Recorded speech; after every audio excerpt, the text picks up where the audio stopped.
ভালো মা বাবা হওয়ার জন্য কোন বিষয়গুলো বেশি গুরুত্ব দেওয়া প্রয়োজন সংক্ষেপে যদি বলতেন।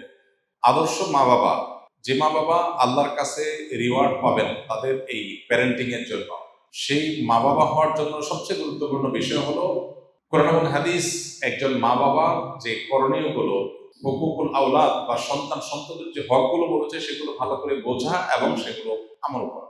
আমাদের দেশে মা বাবার অধিকার নিয়ে অনেক ওয়াজ হয়, আলোচনা হয়, সন্তানের অধিকার নিয়ে খুব বেশি ওয়াজ আলোচনা হয় না। কেন হয় না? এর একটা কারণ হলো যে মানুষ প্রকৃতিগতভাবে সন্তানের প্রতি দয়া মায়া করে।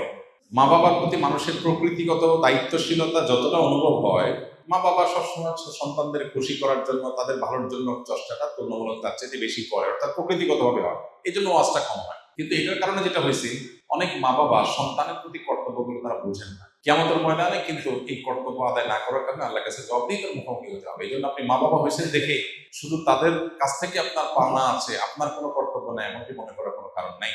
তো আদর্শ মা বাবা হওয়ার জন্য মা বাবা হিসাবে সন্তানের হকগুলো কি সেগুলো জানা গুরুত্বপূর্ণ। যেমন ফর এক্সাম্পল, সন্তান পৃথিবীতে আসারও আগে থেকে তার হক শুরু হয়ে যায়। কিভাবে? আপনি অবিবাহিত, আপনি বিয়ে করবেন, তাহলে আপনি একজন দিনদার জীবন সঙ্গিনী খুঁজবেন। কেন? যাতে করে আপনার অনাগত যে সন্তান সন্ততি তারা যেন দিনদার থাকে। মা যদি আল্লাহভীরু হয়, সন্তান আল্লাহভীরু হবে। ওই চিন্তা থেকে আপনি ভালো মা তালাশ করলেন, এটা কিন্তু সন্তানের হক আপনি আদায় করলেন। আর আপনি ওইটা মাথায় রাখলেন না, আপনি টাকা পয়সা অন্যান্য বিষয়গুলোকে মাথায় রাখলেন, তাহলে আপনার সন্তান দিনদার আদর্শবান আল্লাহভীরু হওয়ার বিষয়টাকে আপনি খেয়াল করলেন না, তাহলে সন্তানের অধিকার নষ্ট করলেন একরকম।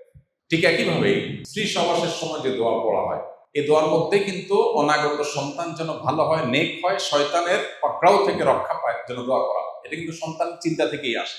সন্তান জন্ম নেওয়ার পর তার জন্য ডান কানে আজান বাম কানে ইকামতের যে আমল মুস্তাহাব আছে, এর পাশাপাশি তার জন্য যে দোয়া আছে, ওয়াইযুকা বিকালিমাতিল্লাহি তাম্মা মিন শাররি কুল্লি শাইতানিন ওয়া হাম্মিন কুল্লি আইনিন লাম্মা, শয়তান থেকে পানা চাওয়া দোয়া। সন্তানের অধিকার, তাকে ভালো রাখার চেষ্টা, সন্তানের একটা সুন্দর অর্থবহ নাম নির্বাচন করা, এটাও তাকে ভালো মানুষ হওয়ার প্রত্যাশা থেকে রাখা। সেই সাথে সন্তানকে শুরুতে দিন দেওয়া, আল্লাহর সাথে পরিচয় করানো, আখিরাতমুখী করা, তার মধ্যে ঈমান বিল্ড করা, তৈরি করা, এর পাশাপাশি তার ভরণ পোষণ আদার সব বিষয় দেখা। আমরা সন্তানের অধিকার বলতে বুঝি তাদের শার্ট প্যান্ট দেওয়া, তাদের ভরণ পোষণ দেওয়া, এটা তাদের অধিকার বটেই। এটার বাইরে আরো অনেক কর্তব্য আছে। এর মধ্যে একটা গুরুত্বপূর্ণ বিষয় হলো সন্তানদের মধ্যে ইনসাফ করা, বৈষম্য না করা। যখন কিছু দিবেন সবাইকে সমান হারে দিবেন। তো সন্তানের প্রতি এই সমস্ত কর্তব্যগুলো যদি আপনি জানেন এবং কর্তব্য সচেতন হন, ইনশাআল্লাহ আপনি আল্লাহর খাতায়, আল্লাহ রাসূলের দৃষ্টিতে আপনি আদর্শ বাবা এবং মা হতে পারবেন। আল্লাহ আমাদেরকে তৌফিক দান করুন। একজন সাধারণ মানুষ হিসেবে আমি কিভাবে অনুভব করতে পারি যে আল্লাহ আমার সাথেই আছেন এবং তার উপস্থিতি প্রতি মুহূর্ত অনুভব করার আমল বা চিন্তা কি হতে পারে? এটা হলো তাকওয়ার সর্বোচ্চ লেভেল ভাই। ইহসান বলা হয় যেটাকে, আন তা'বুদাল্লাহ কান্নাকা তারা, আল্লাহকে দেখছেন এই অনুভব নিয়ে ইবাদত করতে পারা, এটা হলো ইসলাম, ঈমান, এরপরে ইহসান। সর্বোচ্চ লেভেলের আপার ক্লাসের মুসলমান হওয়ার মাধ্যমে এটা হতে পারে। এটা কিভাবে হবে? আপনি যত বেশি তাকওয়ার চর্চা করবেন, কোনো গুনাহের সাথে সংশ্লেষ করবেন না, দ্বীনের মধ্যে যত বেশি আসতে পারবেন তত বেশি আপনার মধ্যে ইহসান আসবে, আল্লাহর প্রতি মনোযোগিতা বাড়বে ইনশাআল্লাহ বিইذنিল্লাহ। স্কিলে অবস্থান করার সময় আমরা একটি সুন্দর পরিবেশে ইবাদতের জন্য চাপে থাকলে একসময় ভালো ইবাদতের জন্য মন বসতো, কিন্তু এখন আমার ঠিক মতো ইবাদতের জন্য মন বসে না। তাই আমাদের কি সাপ্তাহিক আমলের রুটিন, স্কিলে অবস্থানরত শিক্ষকরা যেভাবে আমল করেন, আমাদের কি এর আওতায় আনা যায় কিনা অনলাইনে, এতে করে আমাদের আমলের প্রতি যত্নবান হওয়া যাবে। মাশাআল্লাহ, খুবই দরকারি একটা প্রশ্ন করেছেন আমাদের অ্যালামনাই কোনো একজন ভাই, যিনি আগে স্কিলে প্রশিক্ষণ নিয়েছেন, এখন কর্মজীবনে আছেন, কোথাও চাকরি বাকরি করেন। তার হালত বলেছেন তিনি যে এখানে একটা পরিবেশের মধ্যে থেকে আমল করা সহজ হয়, অন্য জায়গায় গেলে সেটা কর্মজীবনে সেটা হয় না। এটা মানুষের প্রকৃতি। মানুষ যখন অনুকূল পরিবেশে থাকে তখন আমল করতে পারে, প্রতিকূল পরিবেশে গেলে সেই সুযোগটা হয় না। এই জন্য তাকে কয়েকটা কাজ করতে হয়। এর ভিতরে সবচেয়ে বড় কাজ হলো তিনি যেখানে আছেন ওর মধ্যে তার অনুকূল পরিবেশ খুঁজে বের করতে হয়। আপনার অফিসে নিশ্চয়ই কিছু নামাজি মানুষ আছে, নিশ্চয়ই একটা ভালো মানুষ আছে, তাদের সাথে সম্পর্ক গড়ে তুলতে হয়। এমন জায়গায় বাসা নিতে হয় যেখানে ভালো মানুষের সাথে সংস্রব বেশি হবে, এমন জায়গায় নামাজ পড়বেন যেখানে ভালো মানুষ বেশি পাওয়া যাবে। আর যেটা আপনি প্রস্তাব করেছেন, যেটা স্কিলের যারা দায়িত্বশীল আছেন তাদেরকে আমি বলবো বিবেচনা করার জন্য, যে আমাদের এলামনাইদেরকে কিভাবে আমলের ট্র্যাকের মধ্যে রাখা যায়। তবে আমরা একটা সুসংবাদ আপনাদেরকে দেই, আমরা ইনশাআল্লাহ অচিরেই একটা অ্যাপ ডেভেলপ করতে যাচ্ছি, যে অ্যাপের মাধ্যমে আমাদের হ্যাবিট গুলো আমরা শেয়ার করতে পারবো।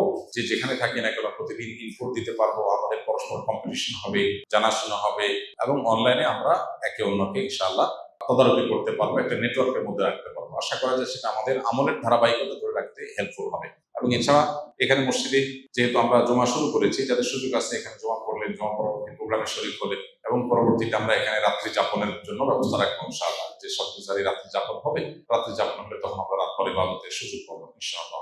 জেনারেল পড়ুয়া ছাত্রদের ক্ষেত্রে ক্যারিয়ার ও দিনের ভারসাম্য কিভাবে বজায় রাখা যায়?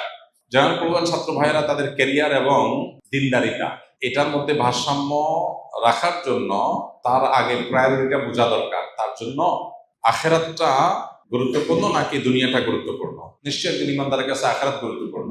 সেক্ষেত্রে পরিপূর্ণভাবে যদি তার ঈমান তিনি রপ্ত করে ফেলতে পারেন, ঈমান যদি তার কাছে স্পষ্ট হয়ে যায়, তাহলে ইনশাআল্লাহ বিদিনিল্লাহ তার জন্য এই ডিসিশন মেক করা সহজ হবে যে আমার ক্যারিয়ার এবং দিন দুইটার একটাকে রাখতে হলে আমি কোনটা রাখবো। একজন ইমানদার অবশ্যই তার দিন রাখবে, ক্যারিয়ার চলে গেলে হবে। তো এই যে প্রায়োরিটি বোঝা, কোনটাকে আমরা বেশি গুরুত্ব দিব, এটা আমাদের ম্যাক্সিমাম মুসলমানদের মধ্যে দেখা যায় যে এটার ঘাটতি আছে। এটার ঘাটতি দূর করার জন্য আমাদের দিনটাকে নতুনভাবে বোঝা দরকার। স্কিলে যে দাওয়াতি কাজ হয় সেটার একটা বড় উদ্দেশ্য হলো এটা। শুধু কিছু সূরা মুখস্থ করানো, সহি করা আর গদবাদা কিছু জিনিস মুখস্থ করার উদ্দেশ্য না। ভেতর থেকে আমাদের এই ফিলটা হওয়া যে আমি দুনিয়াতে অল্প কিছুদিন থাকবো, অনন্তকাল আমাকে আখেরাতে থাকতে হবে, সো সেটা আমার মূল প্রায়োরিটি। এটা রেখে আমার বাকিটা হবে আলহামদুলিল্লাহ, না হলে আমি স্যাক্রিফাইস করবো ইনশাআল্লাহ বিদিনিল্লাহ। এটার জন্য দিন বোঝাটা গুরুত্বপূর্ণ, ঈমানটা বোঝা গুরুত্বপূর্ণ। সেটা যদি আপনি বুঝতে পারেন ইনশাআল্লাহ বিদিনিল্লাহ আপনার জন্য সিদ্ধান্ত নেওয়াটা সহজ হবে। আস-সুন্নাহ ফাউন্ডেশন, উম্মার স্বার্থে সুন্নাহর সাথে।